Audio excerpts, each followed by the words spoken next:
Okay, so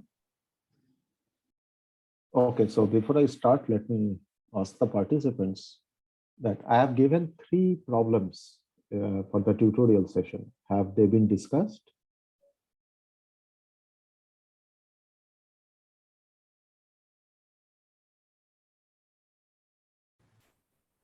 Sir, not yet. None of the problems?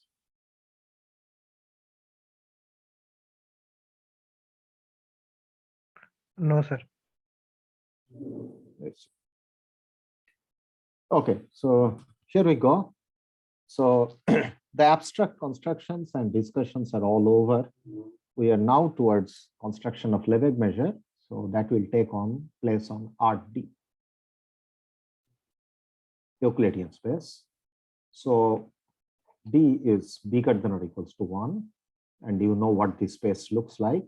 This is all x1 up to xt. But I will mostly be concentrating on the case D equals to 1, that is the real line, because things will be much easier to understand here.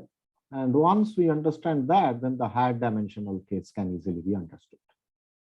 Okay, so let me first defining the building blocks on which we will be working. First, I need the notion of rectangle.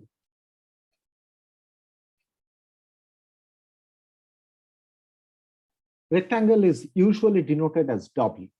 Okay, so W is all x1, x2, xt, such that AI is less than xi, less than bi for all I is running from 1 to d because we are in d dimension, where a equals to a1 up to ad is already given to you, and b equals to b1, b2, and so on. That is given to you. That is called a rectangle. So basically, this W is nothing but product of intervals. The way I have written it, it is basically product of open intervals. So it is A1, B1 cross A2, B2, and so on up to AD, BT. Okay. Now we want to assign a number, which is called the volume. So volume of W I define as the product, that is B1 minus A1 into B2 minus A2 into BT minus A2. Don't confuse with the previous line. The previous line basically is the Cartesian product of the intervals. So this is Cartesian product of sets, where the multiplication written later in the next line is basically product of numbers. So that is understandable, because if I take a rectangle, which is of the form, say, d equals to 2. So first d equals to 1. So then W, typical W is A1, B1. In this case, instead of volume, we say length. So length of W is defined as B1 minus. Now, if any of the signs here, say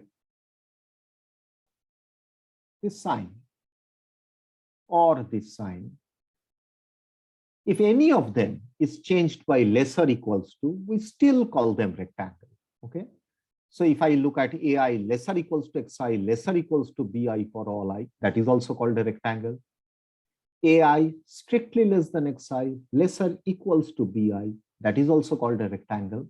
So a typical situation could be less here, could be lesser equals to here, could be lesser equals to here, could be less here. They are still called rectangles, and we assign the same volume. Whether it is closed or open or semi-open, we don't care. We assign the same number as volume. Okay. Now, just one more notation I will use. that suppose E is a set of T,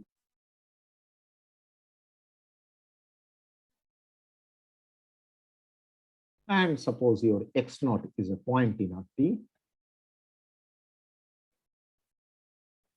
We define a new set called E plus X naught. That is simply all elements of the form Y plus X naught, where Y is in E. The meaning is pretty clear. You are actually shifting your set E by X naught. This is what it means. Just observe for a moment. If you look at these things, it will be clear to you that if you have a rectangle, say W, and if you translate it by some X naught, will it still be a rectangle?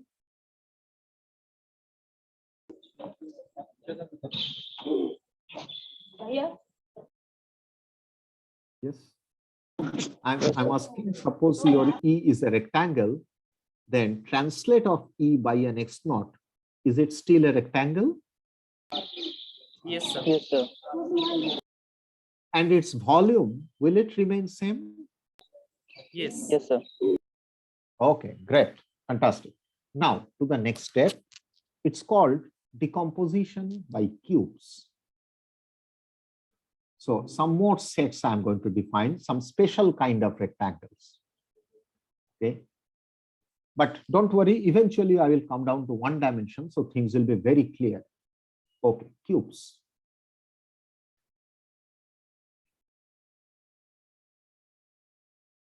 Take any A in RT, in dimension T, take any delta B.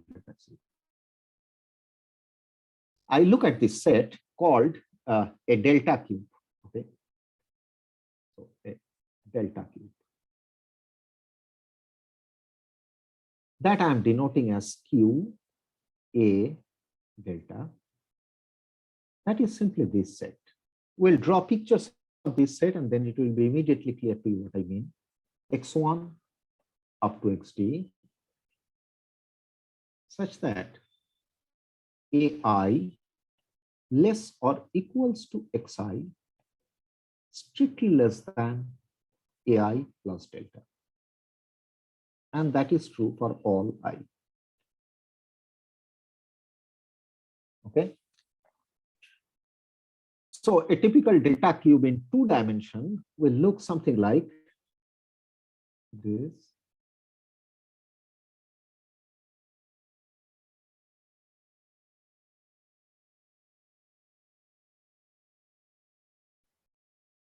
This is delta. This is also delta, or T equals to 2. Is this clear? This is called a delta cube with corner at A. This is called a delta cube with corner at A.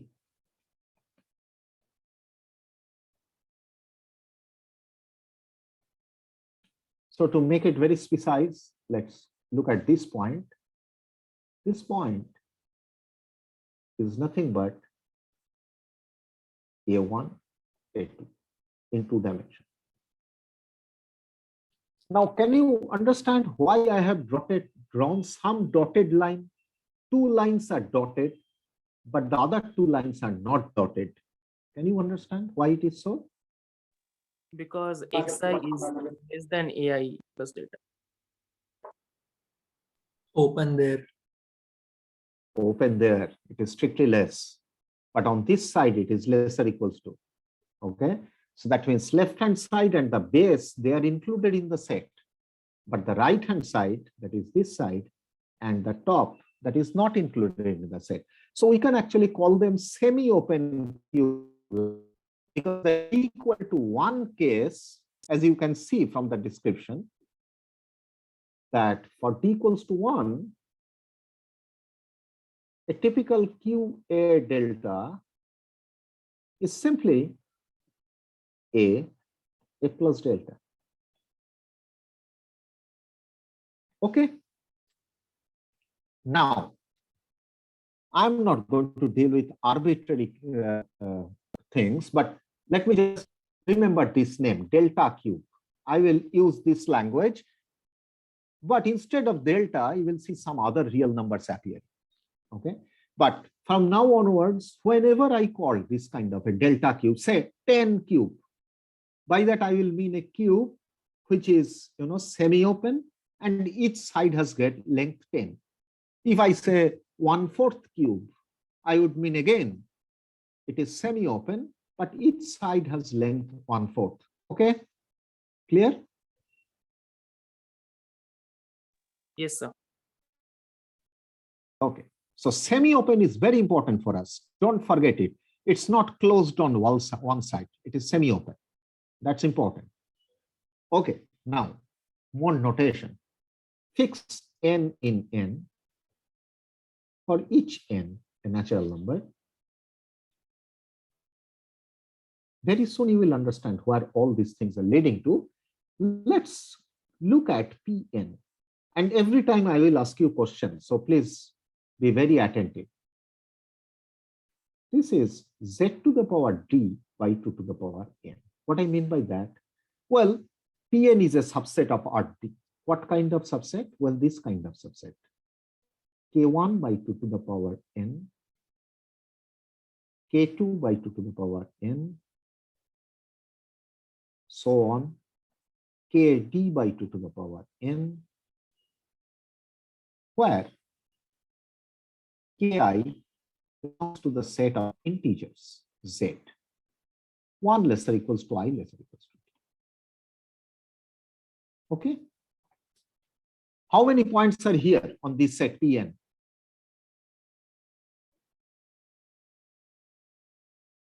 Countable, uncountable, what? Countably many. Countably many. Okay, let's try to draw P1 for d equals to 1. What does it look like? Well, it's pretty simple. I just draw the real line. This is my real line. 0 appears here, let us say.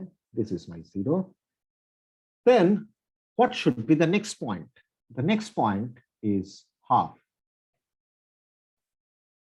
Then the next point is actually 2 by 2, that is 1. Next point is 3 by 2. Next point is 4 by 2, that is 2. Next point is 5 by 2, and so on. Left hand side, similarly, minus 1 by 2, minus 2 by 2, minus 3 by 2, minus 4 by 2, that is minus 2, minus 5 by 2, and so on. Clear that this is what P1 looks like? Because if you put n equals to 1, then each point has coordinate an integer divided by 2 to the power 1, that is 2. Clear? Yes, sir. Let's now try to draw P1 for d equal to 2.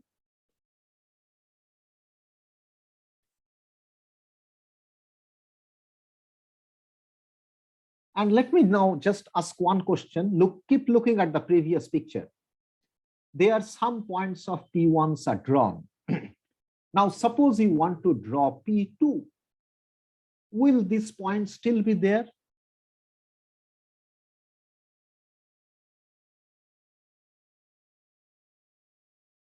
Yes, when K2 equals. Yes. Because now 1/4 will appear here. Minus 1/4, 1/4. So what are the added points you are going to get in P2?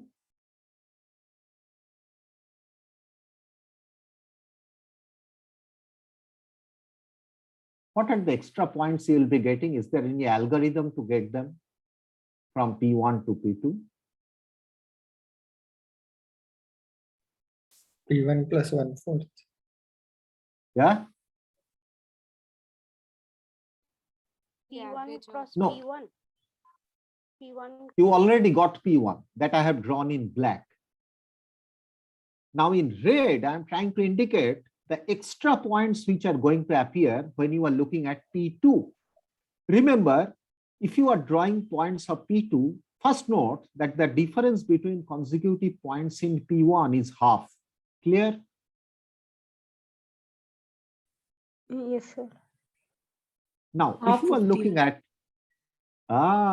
so from P1, if you want to get P2, all you have to do is insert the midpoints of all the consecutive points which you have obtained. No? Because now then the length of every interval will be 1/4. This is very important to understand. So what I'm saying is in P2, if I draw for d equals to 1, what is P2? P2 for d equals to 1. That's the question I'm asking myself. That means it will break the whole real line into points such that the distance between consecutive points is 2 to the We power can 2. That is write, 4. yeah, sir, we can replace the ki belong to z to p1 Right. So by you 2. multiply by 2 in the numerator and the denominator. But geometrically speaking, what are you doing? From P1, how are you getting P2? According to me, all you are doing is, okay, you write down all the points of P1. And now to get more points of P2, you simply insert all the midpoints. Because earlier, when the distance between 2 points was half, now the distance between the new points and the old points are becoming 1/4. So my P2 is all the black points which I have written, 0, half, 1, 3/2, 2, 5/2, everybody is there. But then more points are coming inside. They are indicated in red. Is that clear what I'm trying to say? This is the most fundamental thing we are going to use today. Just try to visualize, it's easy. Okay, let's try to draw. Again, let's try to draw.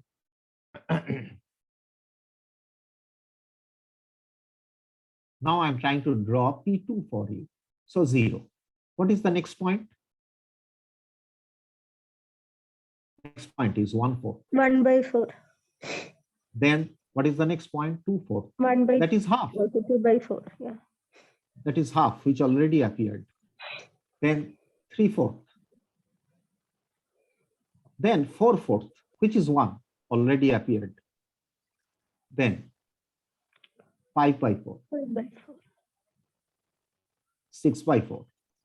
That is 3/2, which has already appeared. Then 7/2. Sorry, not 2. I'm sorry, I'm very sorry. 4. 7/4. Then 8/4. But that is half. That is 2, which has already appeared. You see all these points which earlier appeared are also appearing, but there are new points. That is, this point is new, this is new, this is new. This is new. Okay. So now have you understood how P2 looks like for t equals to 1? It is simply inserting midpoints. From P2, now let us say, how will you get P3? I have drawn some points of P2 for you. Can you tell me how you are going to get points of P3, geometrically speaking? We will again insert the midpoints of the Again, insert midpoints. That means at every stage, for every n, what you all you do is insert midpoints in the previous stage. In the language of Riemann integration, this is called refinement of a partition. Can you connect with that term? That earlier you got a partition of real line where every subinterval had length half. But P2 means you are again partitioning a real line by adding more points where the length of each subinterval is getting 1/4. Then in the next stage, in P3, you will be again adding midpoints. What would be length of each subinterval in P3? 1/8.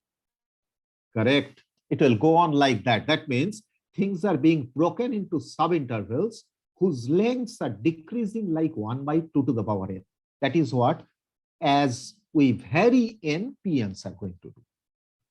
Okay, so once we understand what these pn's are, now let me try to draw a picture of, say, P1 in D2. So let me look at D2. D equals to 2. Draw the points P2. Sorry, draw P1. That's pretty simple, actually. I will draw y-axis. It doesn't look really like an axis, but you have to assume this is x-axis. So P1, that is 0. Let me try to draw this. Half, 1, 3 by 2, 2, 5 by 2, and so on. On the negative side, minus half, minus 1, minus 3 by 2, minus 2, minus 5 by 2, and so on. I do this, play the same game on the y-axis. So half, 1, 3 by 2, 2, and so on. It's impossible to go on drawing this, but let's still try. So it's minus 1, minus 3 by 2, minus 2, and so on. Okay. And now what you do is you draw all these dotted lines. Very soon you will get the picture what is actually happening in RD. Go on drawing these lines.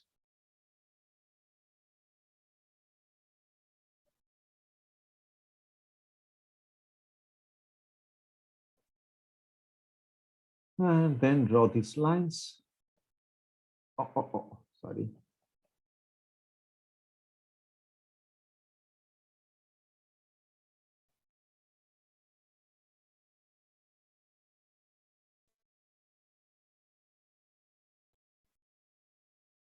Let's not draw everything because it's going to take a lot of time, but I guess you will understand what I mean.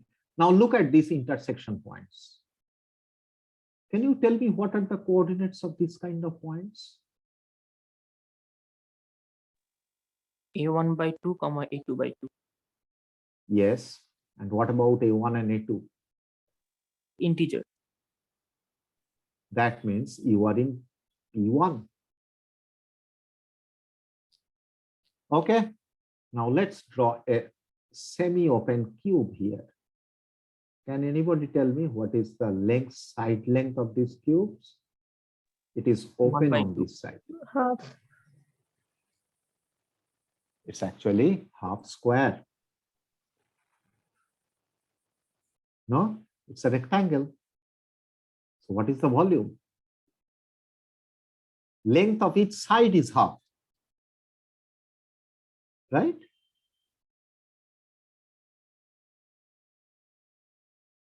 No? Yes. sir. What are the side lengths are half. So the volume is actually 1/4, so half square. Let us draw another adjacent cube. That would be very interesting to draw. So another cube, but by cube I always meant semi-open. So this is included, but this guy is dotted.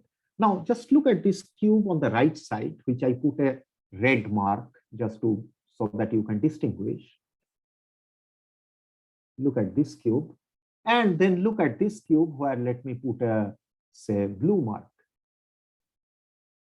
So this is another cube. Can you tell me whether these two cubes are disjoint or they have intersection? Disjoint. Is disjoint.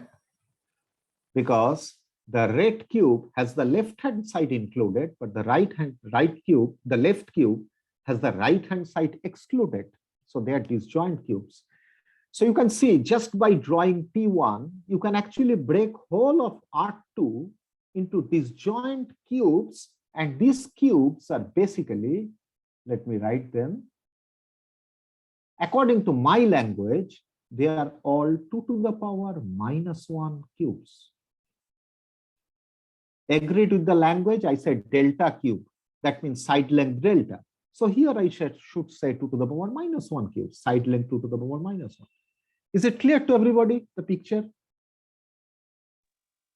Yes, sir. Yes, sir. Okay, so you are slowly getting certain decompositions of R2 into disjoint cubes. Now, just from this picture, try to imagine a little bit. If you play the same game with 3 axes, you will again get disjoint cubes of side length 2 to the power minus 1, but now the volume will be 1 by 2 to the power 3, that is 1 by 8. And that will be a disjoint decomposition of R3, correct? Yes, sir. And now you know what to do on RD. Exactly the same game works there. Okay. So if it is fine with everybody, let me now introduce more symbols. Let us define something called omega n for each natural number n. It is just the collection which I was trying to draw. It is collection of all 2 to the power minus n cubes with corners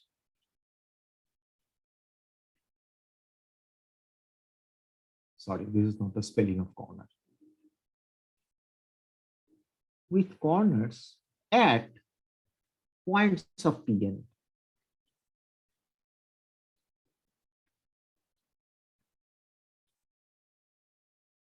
Okay. Look at the previous picture. For d equals to 2, I have drawn P1. So what are your omega 1? What is your collection of omega 1? For example, this cube is in omega 1. So is this cube. All these cubes, semi-open. And what are their corners? Corner means the left bottom.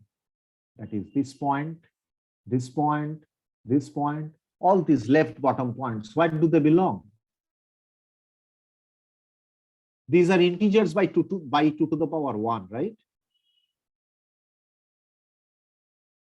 All these dotted points, they are the corners, and their coordinates are integers by 2 to the power 1, correct? Yes, sir. So those points, according to our definition, belongs to this set Pn. This is exactly what I have written. So omega n is the collection of all these 2 to the power minus n cubes with corners at points of Bn. What is obvious is omega n is a countable disjoint union of Rn. So what I'm saying is that if I take union of all cubes in omega n is actually a disjoint union of Rn. So let's just note that union of all elements of omega n is a disjoint union,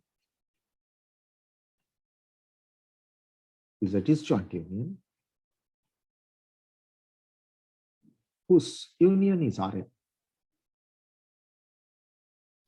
Union is Rd actually.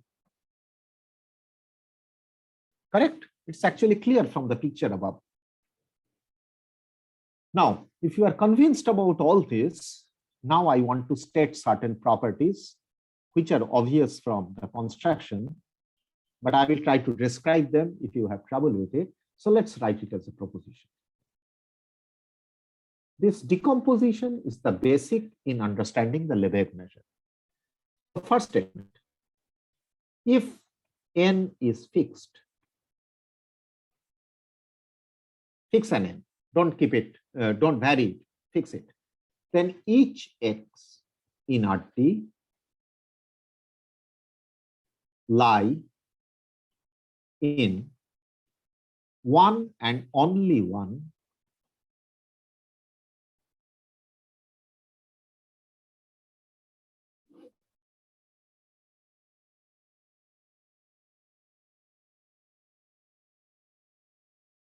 I just want you to answer the following question. Is this statement obvious to you or not?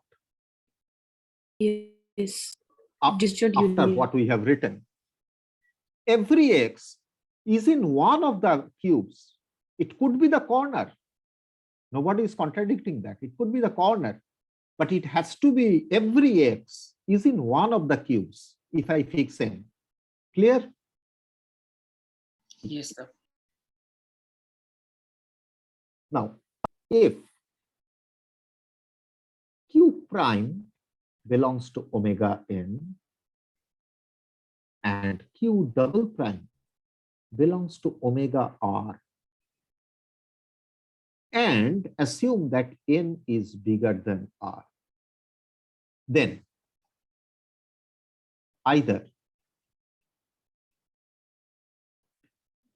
q prime is contained in q double prime,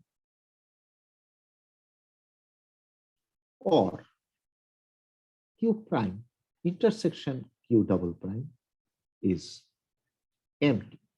Now, let me try to understand what I mean. What is q prime? Well, these guys are 2 to the power minus n cubes, which are semi-open. And what is q double prime? It is 2 to the power minus r cube, which is semi-open. Now, which cube's side length is bigger and whose side length is smaller?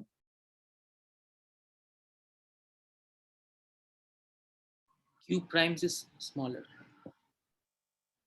Q prime side length is smaller because n is bigger than r. So 1 by 2 to the power n is less than 1 by 2 to the power. And then let me ask you, how did you get this q prime from omega r? Well, just by adding midpoints, right? That is the only way you get the other levels. For example, what is omega r plus 1? How do you get it? By bisecting the cubes. Then omega r plus 2 is further bisecting it, and so on, correct? From that construction, it follows that at 2 levels, for example, let's look at the picture above again. This picture. So let's take a different line here and draw different cubes.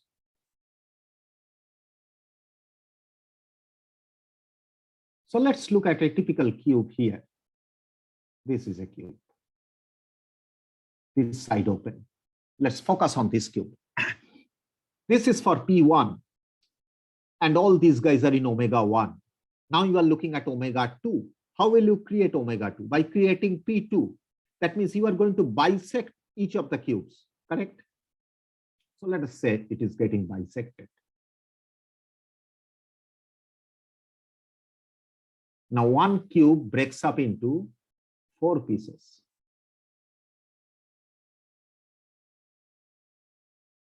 And the outside cubes are anyway disjoint.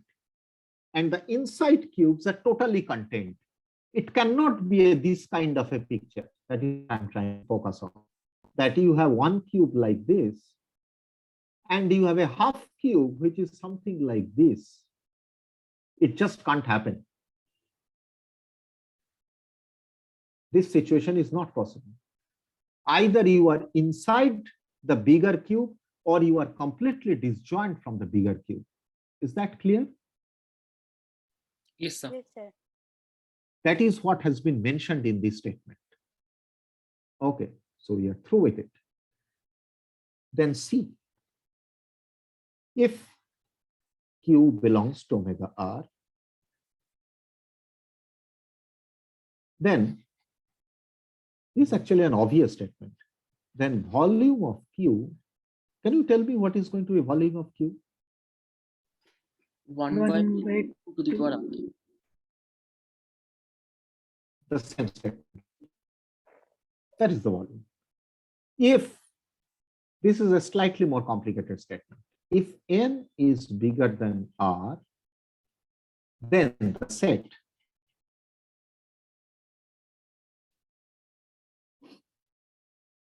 Pn, n is bigger than R, that means R has been subdivided many times by midpoints to reach at the nth level. So Pn has many more points. So the set Pn has exactly 2 to the power n minus r into d, many points, in Q. So what do we mean by that? Let's quickly look at a picture. We'll immediately understand what I'm trying to say.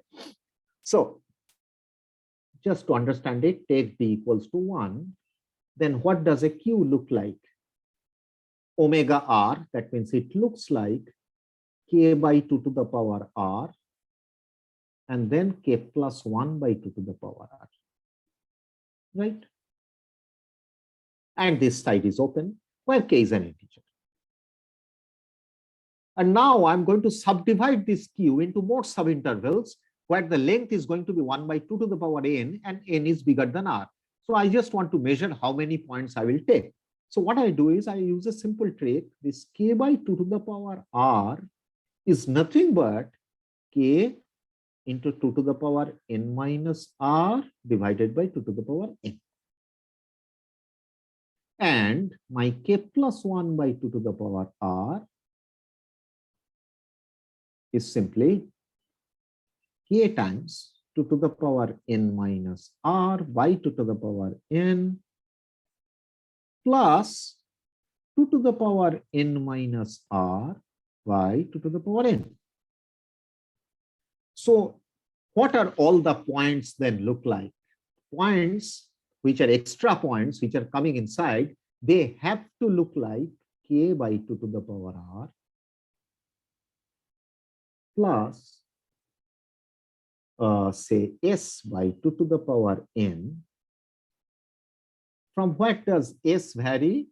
Well, s varies from 0, 1. Can you tell me it goes up to where? What is the last number I will go? 2 to the n minus r minus 1. 2 to the power n minus r. Then what did you Minus say? 1. Minus 1. That's the trick. Why minus 1? Because it is open on the other side. Because it is open in the other side. How many points are here? So how many s's are there?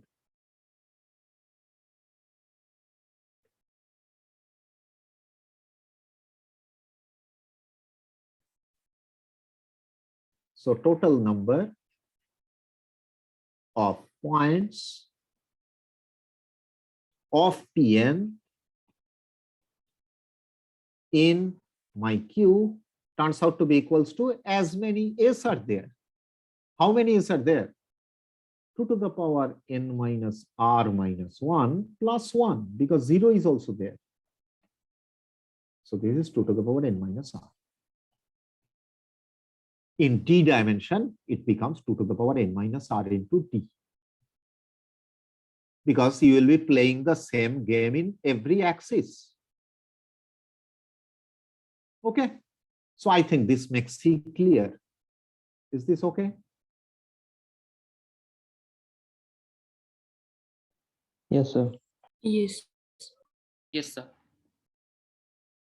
So just try to view things in one dimension. Things will be clear. Now, the last statement, and that's an extremely important statement. Every non-empty open set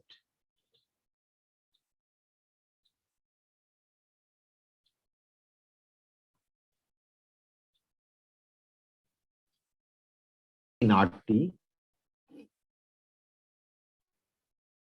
is a countable disjoint union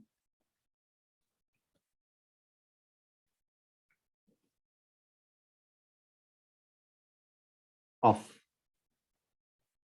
cubes belonging to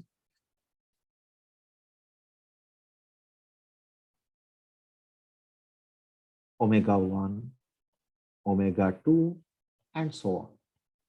All omega n's have to be used. Let's try to quickly get into a proof of this.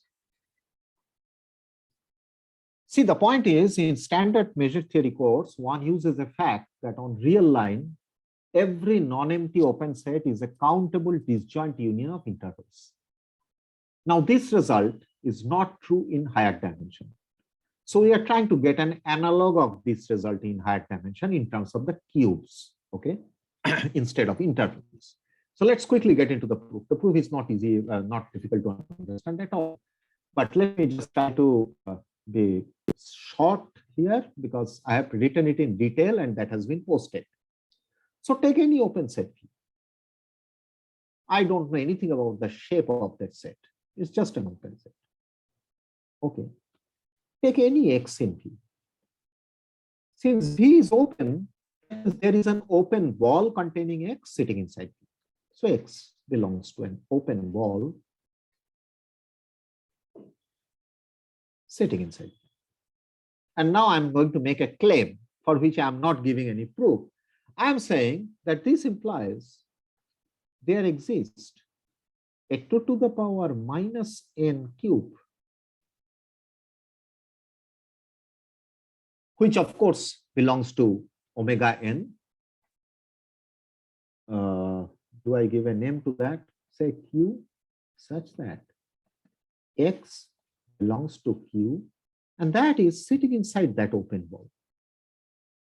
Are you okay with this, or you have objection? This there exists is important. So what I'm saying is, pictorially speaking, in R2, I have somewhere some open ball sitting inside. And then there are those grids, which is breaking this piece, whole Rn into many, many smaller pieces.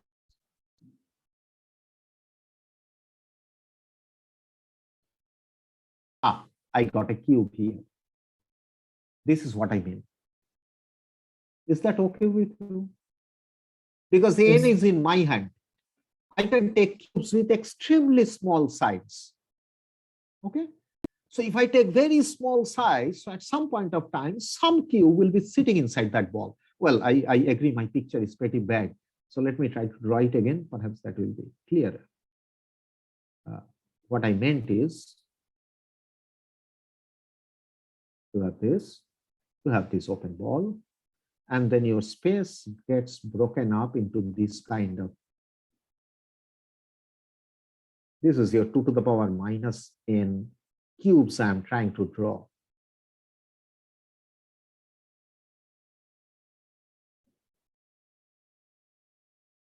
All these lines are producing cubes. Oh, bad lines, sorry. But once you draw that, you can actually see a cube sitting inside. There are actually many cubes sitting inside. Well, they don't look like same side, but that's what I mean. You got my point, right? Yes, sir. Okay, so what does that actually mean? That means, so this implies that V is actually union of cubes 2 to the power minus n cubes, but n varies. That is understandable. That you have to take different n, just with one n, V cannot be an union because I don't know what is the shape of V. Are you agreeing with that line? That V is actually now a union of all 2 to the power minus n cubes, but n vary. Yes, sir. Because sometimes a big cube could be inside my set, a cube of this side, but sometimes it could be this side, sitting inside my open set, because I don't know what is the shape of my open set. But the point, given any x, I can find there exists a 2 to the power minus n cube. But nobody says that for every x it will be same n, right? For different x, it could be different n. N depends on x, where x is there in the open set. But eventually that would imply that V is union of these 2 minus n cubes for various different n's. Agree? For example, if I draw a picture like this is an open set. here you can maybe put a big cube of this size. But here, perhaps you have to choose a very small cube. Making sense? Yes, sir. Yes, sir. Yes. Okay. So the theorem says that every open set is countable disjoint union of cubes coming out of omega 1, omega 2, and all that. There is a dot, dot, dot here. I got that V is union of cubes, but I am not very sure that these guys are disjoint. So I have made them disjoint. Countable is not a problem because all the collection of cubes are actually countable because their corners are at z to the power d. So countability is not really the issue. The issue is to making things disjoint. Now, how do I do that? And that is something which I better explained if I say it. So what I do is, I said V is a union of all 2 to the power minus n cubes, okay? So call that collection F. So that is the set of all 2 to the power minus n cubes, n varying,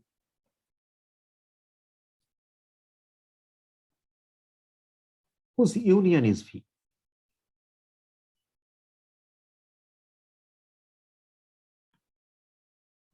Okay, I call that collection F. Now, in this collection, I first look at who are the elements coming from omega 1.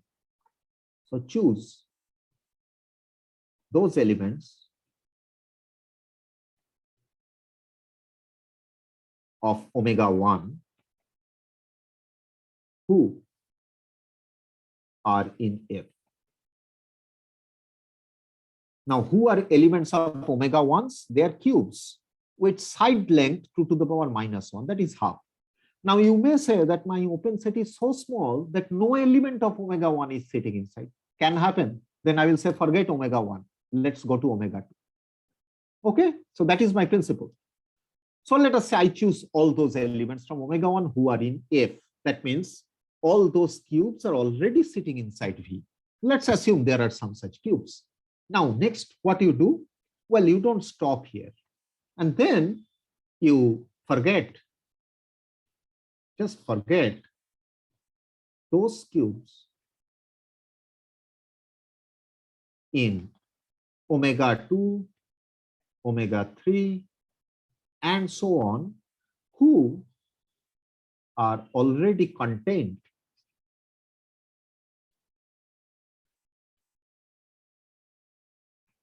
inside selected members.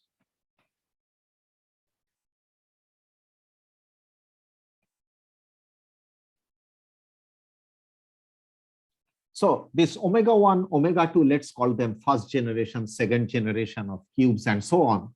So as the generation progresses, the cubes are actually getting smaller and smaller. Now you take two different cubes from two different generations. That means omega n and omega r. Then the only relation which exists between them is the smaller guy is either sitting inside the bigger guy or is completely disjoint with the bigger guy. Correct? Yes, sir. Yes, sir. Now, you have chosen cubes from omega 1 who are inside F. That means those cubes are sitting inside V. Now, some of them, of course, all of them contains cubes from omega 2, omega 3 onwards. Simply forget those guys. Okay? Now, focus on the remaining collection.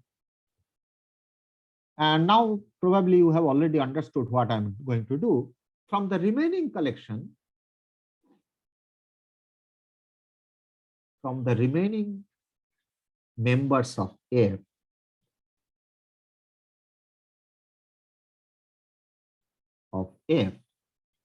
choose cubes from omega 2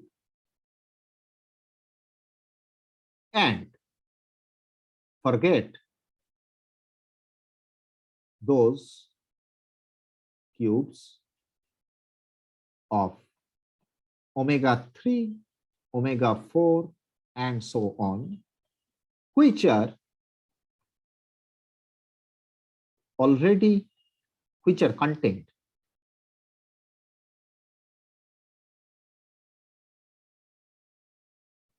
in already selected members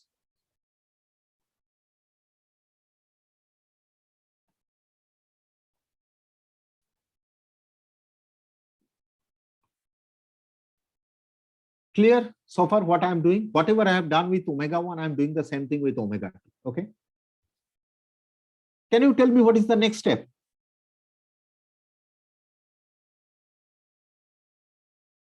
Now focus on omega 3. Those elements, that is those cubes of omega 3, now they have side lengths 1 by 2 to the power 3. Those cubes which are in F, collect them. And from omega 4 onwards, reject all the cubes which are already sitting inside the chosen elements of omega 3 and continue this process. I say what you are going to get is whole of V, and it's a disjoint union. Why? First of all, why this is whole of V? Because given X, there is a cube, right? That we have seen earlier, a 2 to the power minus n cube. Now that cube has been either chosen. If it is chosen, then my X is in my collection. If it is not chosen, the only way it will not be chosen simply because it is contained in a bigger cube. That means in that case also, X is in my collection. So the union is going to be whole of V. Why it is disjoint? Because I am doing the disjointification. Those who are sitting inside, I am simply forgetting them. I am taking only those cubes which are not inside. That means they are outside. Because any two cubes of different generation, either one is sitting inside the other or they are disjoint. Exactly like people of two different generations. They are not comparable. It's the same thing with the cubes. Am I clear what I said? Yes, sir. Yeah. Yes. Yes.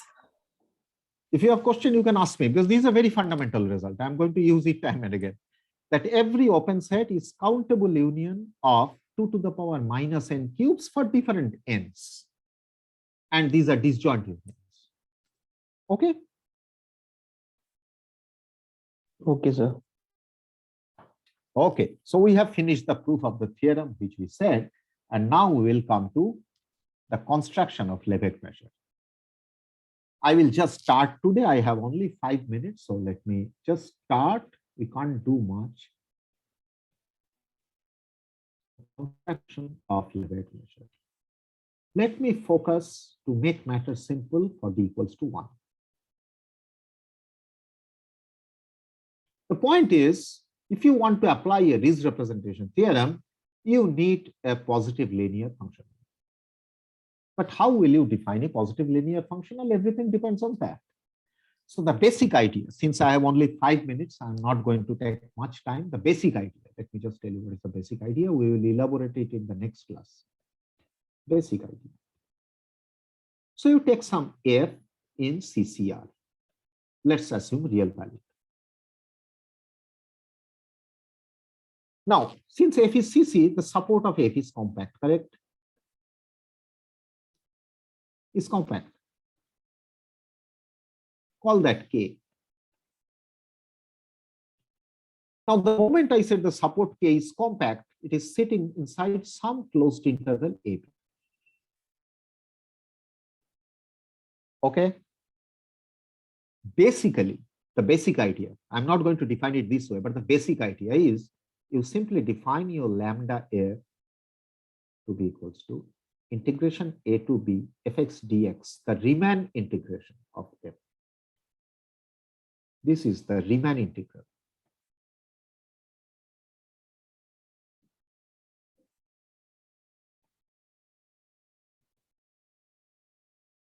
The integral is well defined. Why?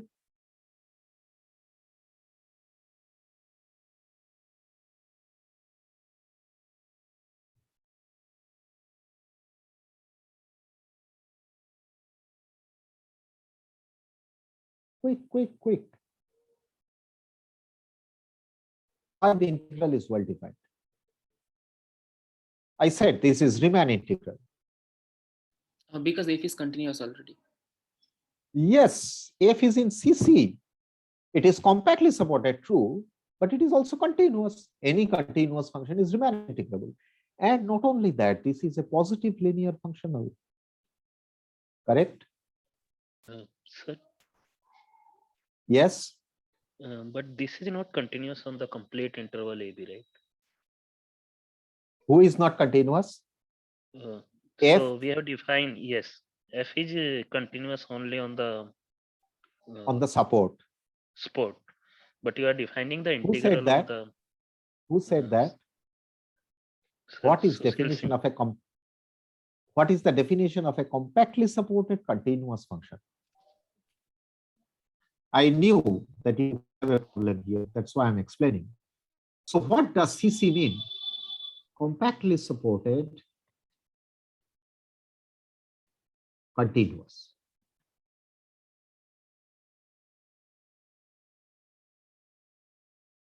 That's why I said you should do the exercise. Okay, what does it mean? It means it's a function from, let's talk about R to R, such that it has two properties. Number one, F is continuous on R, whole of R. Two, support of F is compact, that is all x in R, such that Fx is not equals to 0. Look at its closure. This is compact. This is the definition.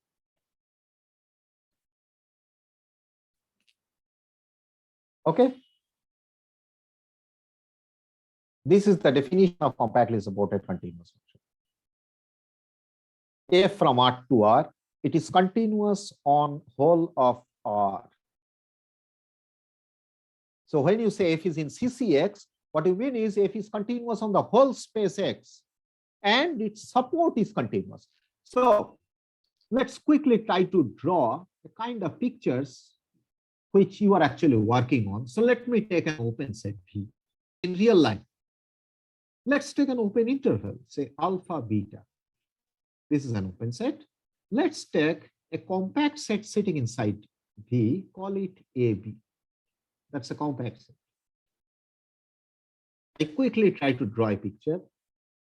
Okay, this is alpha. This is beta. AB, let us say this is A, maybe huge, this is B. Okay. Now, some Eurytion or some such big mathematician tells me that there is a continuous function, a compactly supported continuous function, which is one on the compact set and whose support is sitting inside V.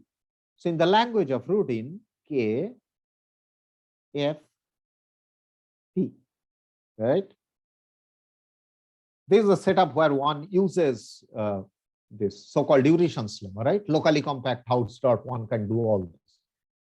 The point is, I don't believe any of those mathematicians unless I can see what it looks like. Okay, so I will try to see that can I see a continuous function F which is compactly supported. That means it is 0 outside a compact set, and it is identically equal to 1 on the compact set K, which is given to me. Okay, so what I do is I fix a point here. I fix another point here. And then quickly, I go slightly up, height 1. Make the height 1. Go slightly up, height 1. Join this line. This is graph of a continuous function. Correct? Yes, sir. This function is on K. What is the value of it? 1. 1. Where is it supported? What can you say about the support of this function? The definition of support is written above.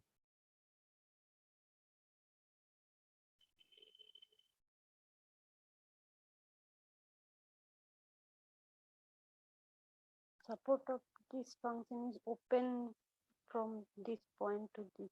Support can never be open. Look at the definition. Right? Delta. Mhm. So what is the support of this function? It is closed interval gamma comma delta. Right. Closed gamma delta. That is the support of it.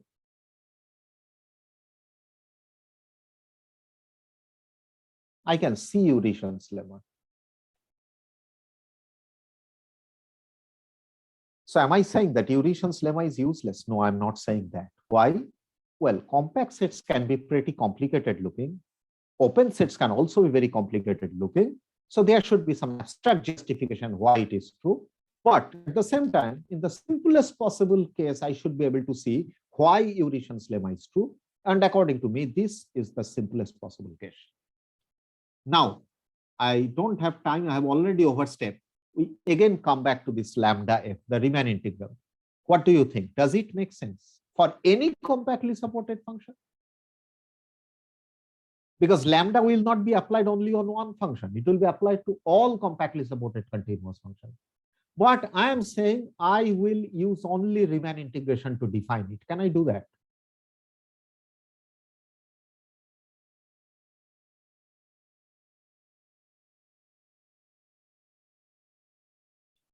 So take any CC function. Its support is compact, right? That means the support is contained inside a closed interval, because any compact set is closed and bounded. The function is continuous on the whole of real line. So of course it is continuous on the closed interval AB. I define lambda f to be integral a to b fx dx. The Riemann integration. Who can stop me? Well, you have a doubt still in your mind that, okay, I have taken AB, but some of my friend may choose some other interval f prime b prime. What is going to happen? That's a valid question. And I define lambda f equals to integral a to b fx dx. And somebody writes integral a prime to b prime fx dx. Will these two integrals be same? Yes, sir. Because it is compactly supported on K. Outside K, it is 0. Right. So what matters is K. In which closed interval you are putting K, that doesn't really matter. Because this integration is always happening actually over support of f, where f is non-zero.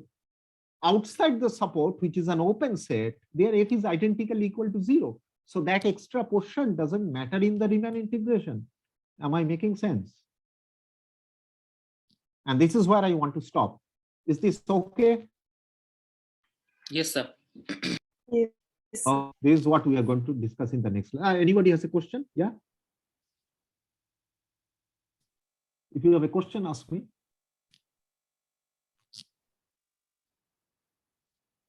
Okay. If not, then we stop the class today. We'll continue about it in the next class.